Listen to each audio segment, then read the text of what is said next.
কথা শুরুই করলাম না, এর আগেই কাউন্টার দেওয়া শুরু করলে তো আলোচনা করা যাবে না। আমি তখন ঘরের ভিতরে ছিলাম, সেখানেই প্রায় 2-3 জন যে আমাকে কাউন্টার দিয়েছে, হুজুর এই কথা বলেন, এই কথা বলা যাবে না, এটা বলেন, এই বিষয়ে আলোচনা করেন। ঘরের ভিতর থেকে কাউন্টার শুরু।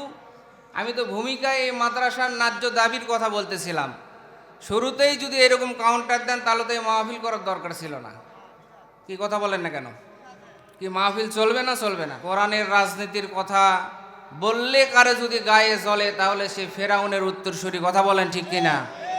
কারণ মুসা আলাইহিস সালাম যখন আল্লাহর রাজনীতির কথা বলতেন তখন ফেরাউন কিন্তু সহ্য করতে পারে নাই। কথা বলেন ঠিক কিনা? সম্মানিত উপস্থিতি, 92% মুসলমানের দেশে মাদ্রাসা জাতীয়করণ হয় না, স্কুল কলেজ হয়েছে, আমরা খুশি। তবে মুসলমানের দেশে আগে তো মাদ্রাসা জাতীয়করণ করার কথা ছিল। কথা বলেন ঠিক কিনা? এই জন্য আজকের এই মাহফিলের মাধ্যমে উদারত আহ্বান জানাতে চাই, যেহেতু এটা ভিডিও হচ্ছে, তামাম বিশ্বে ছড়িয়ে যাবে ইনশাআল্লাহ। এটার মাধ্যমে জানাতে চাই, এই ভাইদের আশ্বাস দিয়ে 42 বছর রাখা হয়েছে। কোনো শিক্ষক রিটায়ার্ড করেছে বেতন হবে হবে করতে, বিনা বেতনে অনেক শিক্ষক মারা গিয়েছে।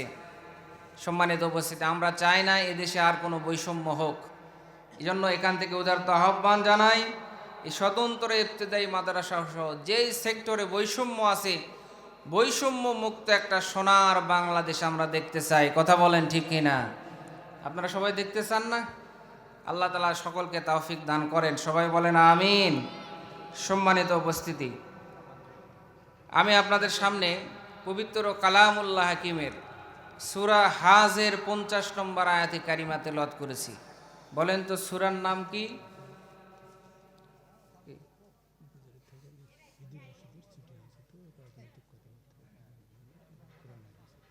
এটা তো আমি কোনো রাজনৈতিক কথাবার্তা বলি নাই বাবা। রাজনৈতিক কথাবার্তা বললাম? এটা যেহেতু স্বতন্ত্র মাদ্রাসার উদ্যোগে মাহফিল, তাই বললাম যে এই মাদ্রাসাগুলো দীর্ঘ 42 বছর ধরে অবহেলিত। দিবে দিবে বলে দেয় না, যেই সরকার আসে তারাই বলে যে না আপনাদের দাবি সঠিক, দিব, দিচ্ছি, কাজ হচ্ছে, কিন্তু কাজ হচ্ছে না। এই মাদ্রাসার উদ্যোগে যেহেতু মাহফিল, এই জন্য আমি কথাটা বললাম। এটা কি কোনো রাজনৈতিক কথা বলেছি আমি? সম্মানিত উপস্থিতি, এটা শিহারি স্বতন্ত্র ইবতেদায়ী মাদ্রাসা। এই মাদ্রাসাগুলো দীর্ঘদিন যাবৎ বিনা বেতনে শিক্ষার্থীদেরকে শিক্ষা দিয়ে যাচ্ছে। এই শিক্ষকরা কিন্তু সরকারের পক্ষ থেকে বেতন পায় না। আপনারা কি জানেন নাকি? গত 24-এর 5 আগস্ট এদেশে বৈষম্য দূর করার জন্য অনেক ছাত্র, অনেক জনতা জীবন দিয়েছেন, কিন্তু এই দেশে কিন্তু বৈষম্য রয়েই গেছে। বলেন বৈষম্য আছে না নাই? এই দেখেন স্বতন্ত্র ইবতেদায়ী মাদ্রাসা, এই মাদ্রাসাগুলো দীর্ঘ 42 বছর ধরে পাঠদান করতেছে, অথচ সরকারের পক্ষ থেকে তাদের কিছু কিছু মাদ্রাসায় অনুদান দেওয়া হয়, সামান্য কিছু অনুদান, আবার কিছু কিছু মাদ্রাসায় কিছুই দেওয়া হয় না। বৃত্তি দেওয়া হতো, মাঝখানে আবার বৃত্তি ও উপবৃত্তি বন্ধ করে দেওয়া হয়েছে ছাত্রছাত্রীদের। পরিসংখ্যান অনুযায়ী সরকারি প্রাথমিক বিদ্যালয় এখন বর্তমানে প্রায় 65,000। প্রত্যেক গ্রামে গ্রামে একটি করে সরকারি প্রাথমিক বিদ্যালয় হয়েছে। কিন্তু দুঃখের বিষয়, 92% মুসলমানের দেশে প্রাইমারি শিক্ষা জাতীয়করণ হয়েছে। এতে আমাদের কোনো আপত্তি নেই, আলহামদুলিল্লাহ। শিক্ষা জাতীয়করণ হয়েছে, শিক্ষকদের মর্যাদা দেওয়া হবে, এটা ভালো।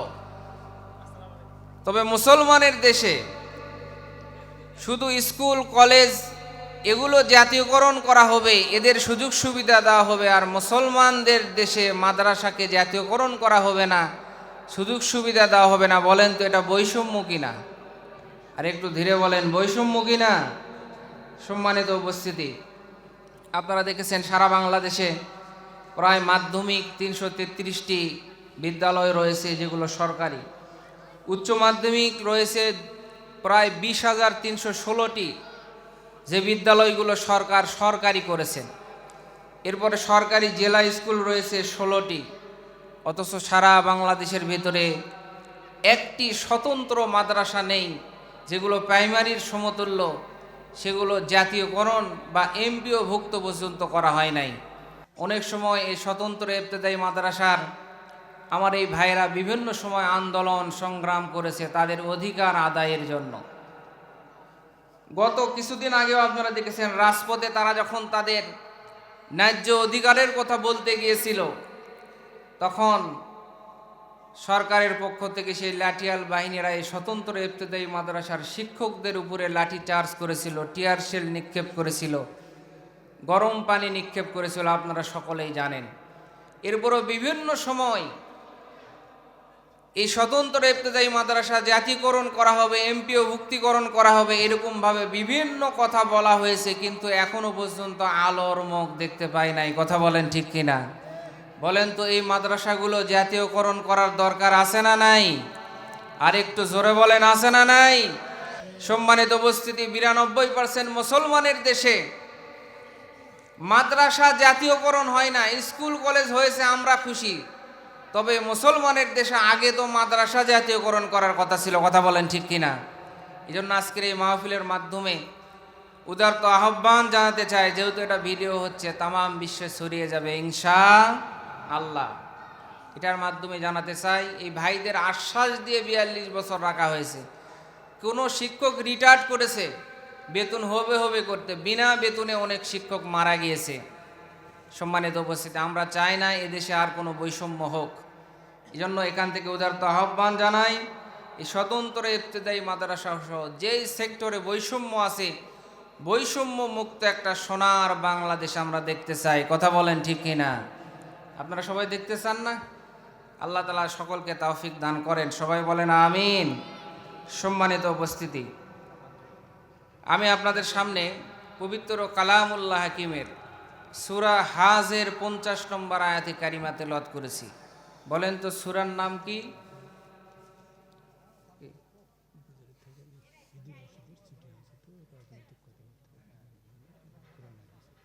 এটা তো আমি কোনো রাজনৈতিক কথাবার্তা বলি নাই বাবা, রাজনৈতিক কথাবার্তা বললাম? এটা যেহেতু স্বতন্ত্র মাদ্রাসার উদ্যোগে মাহফিল, তাই বললাম যে এই মাদ্রাসাগুলো দীর্ঘ 42 বছর ধরে অবহেলিত। দিবে বলে দেয় না, যেই সরকার আসে তারাই বলে যে না আপনাদের দাবি সঠিক, দিচ্ছি, কাজ হচ্ছে, কিন্তু কাজ হচ্ছে না। এই মাদ্রাসার উদ্যোগে যেহেতু মাহফিল, এই জন্য আমি এই কথাটা বললাম। এটা কি কোনো রাজনৈতিক কথা বলেছি আমি? সম্মানিত উপস্থিতি, কথা শুরুই করলাম না, এর আগেই কাউন্টার দেওয়া শুরু করলে তো আলোচনা করা যাবে না। আমি তখন ঘরের ভিতরে ছিলাম, সেখানেই প্রায় 2-3 জন যে আমাকে কাউন্টার দিয়েছে, হুজুর এই কথা বলেন, এই কথা বলা যাবে না, এটা বলেন, এই বিষয়ে আলোচনা করেন। ঘরের ভিতর থেকে কাউন্টার শুরু। আমি তো ভূমিকায় এই মাদ্রাসার ন্যায্য দাবির কথা বলতেছিলাম। শুরুতেই যদি এরকম কাউন্টার দেন তাহলে তো এই মাহফিল করার দরকার ছিল না। কি কথা বলেন না কেন? কি মাহফিল চলবে না? চলবে না? সম্মানিত উপস্থিতি, আমি সেই কোথা থেকে এসেছি, দরকার কি রাজনৈতিক আলোচনা করার? তবে কোরআনের ভিতর বলেন রাজনীতি আছে না নাই? আর একটু ধীরে বলেন, আছে না নাই? কোরআনের রাজনীতির কথা বললে কারে যদি গায়ে জ্বলে, তাহলে সে ফেরাউনের উত্তরসূরি। কথা বলেন ঠিক কিনা? কারণ মুসা আলাইহিস সালাম যখন আল্লাহর রাজনীতির কথা বলতেন, তখন ফেরাউন কিন্তু সহ্য করতে পারে নাই। কথা বলেন ঠিক কিনা? আমার দরকার কি রাজনৈতিক কথা বলার? আমি চেয়ারম্যানও না, এমপিও না, মেম্বারে তো দাঁড়াইনি আপনাদের এলাকায়। আমি কোরআন হাদিস থেকে কথা বলবো, কার ভালো লাগলো কার লাগলো না এটা আমার দেখার দরকার নেই। কথা বলেন ঠিক কিনা? কারণ এই কোরআনের আলোচনা দিয়ে যদি সবার মন খুশি করতে চান, আপনি করতে পারবেন না। কারণ এখানে যদি নামাজের আলোচনা করি, যারা নামাজ পড়ে না তাদের আর ভালো লাগবে না। কি কথা বলেন না কেন? যদি সুদের আলোচনা করি, যারা সুদ খায় বলে হুজুরে এত বিষয় থাকতে সুদের কথাই বলা লাগলো। ঘুষের আলোচনা যদি করি, যারা ঘুষ খায় তাদের ভালো লাগবে না। তার মানে তাহলে কোরআনের ভিতর থেকে আয়াতগুলো কি বাদ দিয়ে দিব নাকি? না। সম্মানিত উপস্থিতি, কোরআন হাদিস থেকে কথা বলার চেষ্টা করব ইনশাআল্লাহ। থাকবেন তো সবাই ইনশাআল্লাহ?